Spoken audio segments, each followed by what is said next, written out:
Vamos continuar estudando aqui o nosso período histórico do povo de Deus, estudando agora o livro de Esdras, continuando o vídeo anterior. Seguindo aqui a apostila, página 24.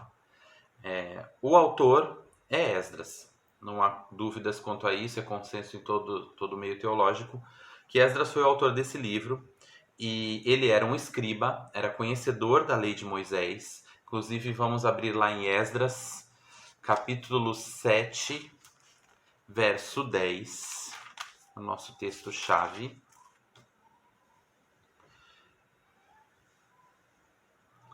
O texto diz assim: porque Esdras tinha disposto o coração para buscar a lei do Senhor, para a cumprir, para ensinar em Israel os seus estatutos e os seus juízos. Então Esdras ele era um estudioso da palavra de Deus. E ele então teria compilado toda essa narrativa do retorno do povo para Jerusalém, para a reconstrução de Jerusalém. Inclusive, tanto os dois livros, Esdras e Neemias, por muito tempo foram considerados, até a época da Idade Média, foram considerados como um único livro. E algumas vertentes dividiam eles, algumas correntes cristãs dividiam em dois, Esdras e Neemias, e outras consideravam como primeira e segunda Esdras, até que prevaleceu realmente a nomenclatura de Esdras e Neemias, por justamente ser uma narrativa meio que continuada. E alguns acreditam, inclusive, que Esdras colaborou como amanuense, que a gente chama aquele que escreve, né, quando alguém dita, amanuense para Neemias, para que Neemias escrevesse o seu livro. Mas aqui, voltando ao livro de Esdras. O período abrangido é desde a volta da Babilônia até o estabelecimento na Palestina, abrangendo um período de quase 80 anos. Esse é o período que o livro de Esdras abrange. Aqui, no nosso estudo, a gente vê que, na verdade, o período se inicia, né, o retorno do povo de Deus se inicia com o decreto de Ciro, do imperador persa Ciro. Inclusive, isso é retratado no capítulo 1, e era predito já antes, muito antes, mais de 100 anos antes, havia sido predito, inclusive citando o nome de Ciro pelo profeta Isaías. Isaías havia predito isso, que Ciro, esse homem, viria a reinar ali e iria libertar o povo para retornar à sua terra. E Ciro realmente libera o povo que era de Israel, na verdade agora o povo judeu, né, o povo de Judá, para retornarem e reconstruírem a sua cidade, em especial reconstruírem o templo. E assim, os primeiros 6 capítulos narram esse retorno inicial do povo. De acordo com algumas fontes, um número grande voltou nessa primeira leva, cerca de 80 mil pessoas, bastante gente teria voltado nessa primeira leva para realmente reconstruir a cidade, repovoar aquela região, retomar o comércio, retomar as atividades ali e trabalhar na reconstrução, principalmente do templo do Senhor. Os textos da Bíblia, seguindo aqui o conteúdo, então o capítulo 1 narra esse decreto do imperador Ciro. O capítulo 2 traz a relação dos que regressaram, lembrando aí as genealogias do livro de Crônicas. No capítulo 3 é restaurado o altar de Deus e inicia-se a obra da casa do Senhor. Então, restaurando o altar, eles iniciam assim a restauração da adoração a Deus de novo no meio do povo, a adoração da forma como eles estavam acostumados a adorar desde a época de Salomão e até antes disso, porque desde a época de Moisés eles se reuniam no tabernáculo, né?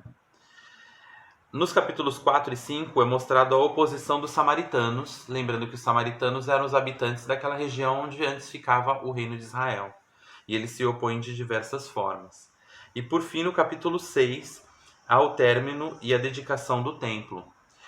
Entre o capítulo 3 e o 6 há ali um período que se passa de desânimo do povo, o povo pensa em desistir. O próprio Zorobabel, que era descendente, né, de Davi, inclusive o texto aqui no nosso estudo, nosso material de apoio, fala, ele era descendente de Davi e foi responsável pela reconstrução do templo.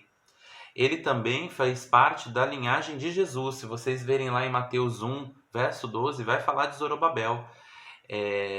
Isso cumprindo aquela promessa de Deus de que manteria um descendente de Davi sempre no comando da nação de Judá, né? No reino, no trono, digamos assim. E ele, de fato, trabalha então na reconstrução, mas sofre também desânimo, sofre ameaças. Ele e o sacerdote que trabalhava com ele, que era Josué, em algumas versões da Bíblia fala Jesua, mas a maior parte delas usa o nome Josué. Josué o sacerdote e Zacarias o governante secular, mas temente ao Senhor. E aí Deus levanta Ageu e Zacarias, 2 profetas, para animarem o povo, para animarem Zorobabel e animarem Josué, para tocarem essa obra. Isso é retratado nos livros proféticos, a gente vai estudar isso mais para frente, em outra matéria. Mas enfim, no capítulo 6 é mostrado o término e a dedicação do templo, né? Isso tudo aí acontecendo após o retorno da Babilônia. Seguindo aqui na apostila, página 25, diz assim: o regresso dos exilados da Babilônia deu-se em 2 grandes grupos. Um maior, com cerca de 50 mil pessoas. Falei 80 mil, perdoem-me. 50 mil pessoas, como é narrado no capítulo 2 de Esdras. Após essa reconstrução do templo, passa-se aí um período de mais ou menos 80 anos entre o capítulo 6 e o capítulo 7 do livro de Esdras. Há aí então uma lacuna de tempo de mais ou menos uns 80 anos. Inclusive nessa lacuna de tempo acontecem as narrativas do livro de Esther, que a gente vai ver na semana que vem.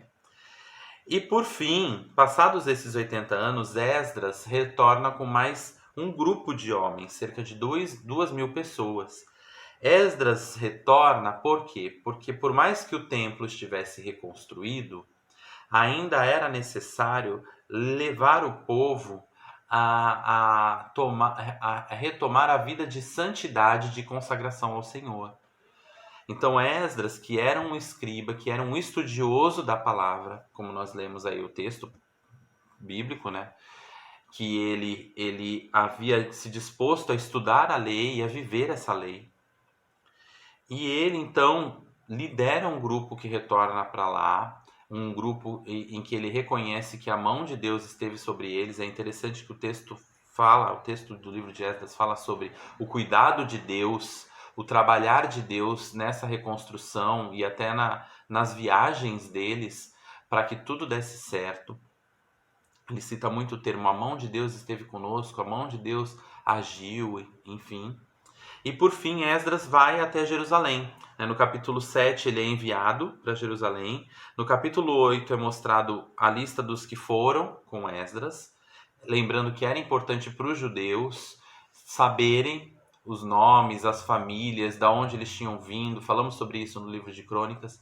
O judeu ele se apega a essa questão da tradição, a tribo que ele pertence, da onde ele veio. Isso é importante para ele. E por isso essa presença dessas listas também.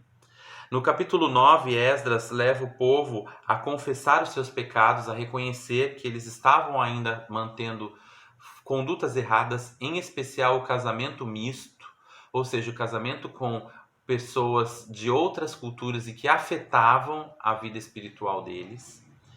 E por fim, no capítulo 10, o povo se dispõe a abandonar o pecado e a se reconciliar com Deus e a mudar a sua postura, o seu modo de vida. É interessante ver que Esdras, ele, ao mesmo tempo que ele mostra também toda essa soberania de Deus agindo o tempo todo, e isso é uma das mensagens principais do livro, o cuidado de Deus, a mão de Deus agindo, movendo Ciro a libertar o povo e a deixar o povo retornar, a mão de Deus guardando os viajantes no caminho, a mão de Deus tocando os corações mesmo e levando eles ao arrependimento.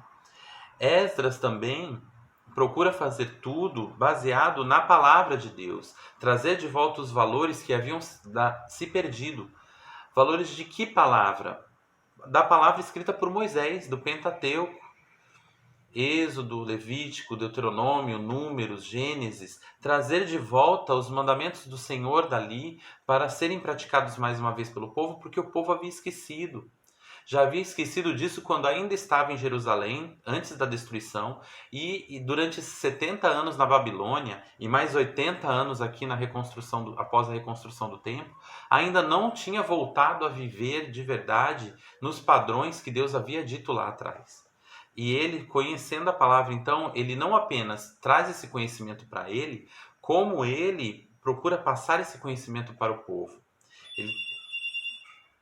Ele é colocado, então, como uma referência. Ele se coloca, então, como sacerdote ali e passa a agir para conduzir esse povo mesmo, como uma espécie de pastor, conduzindo esse povo de novo à adoração e à intimidade com Deus. Isso mostra o caráter de Esdras, um homem excepcional que foi transformado pelo que ele conheceu da palavra de Deus, mas que não se contentou em guardar isso só para ele, mas procurou levar isso adiante e transformar aqueles que estavam ao seu redor também com a palavra. Isso é maravilhoso e isso deve ser inspirador para nós, como homens e mulheres de Deus hoje.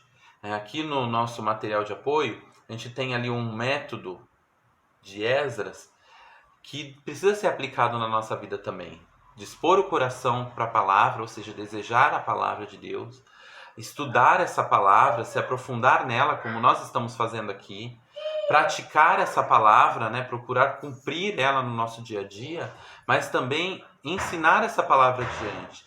Você não precisa ser um professor da escola dominical ou um pastor para ensinar a palavra. Na verdade, você ensina quando você pratica e quando as pessoas observam você e você encontra ali espaços para aconselhar, para orientar, para ministrar na vida das pessoas também. Que nós possamos ser como esse homem, cheios, sabe, desse amor pela palavra de Deus, praticante sim da palavra de Deus, mas também usando essa palavra como espada que ela é, para transformar os nossos entes queridos, os nossos próximos, assim, as pessoas com as quais temos relacionamento, transformar a nossa igreja, transformar a nossa sociedade, transformar o nosso país por meio da palavra de Deus, que foi o que Esdras fez. Isso é inspirador e que seja inspiração para todos nós sempre, em nome de Jesus. Amém? Logo mais vamos para outro vídeo e falar de outro grande homem de Deus que foi Neemias.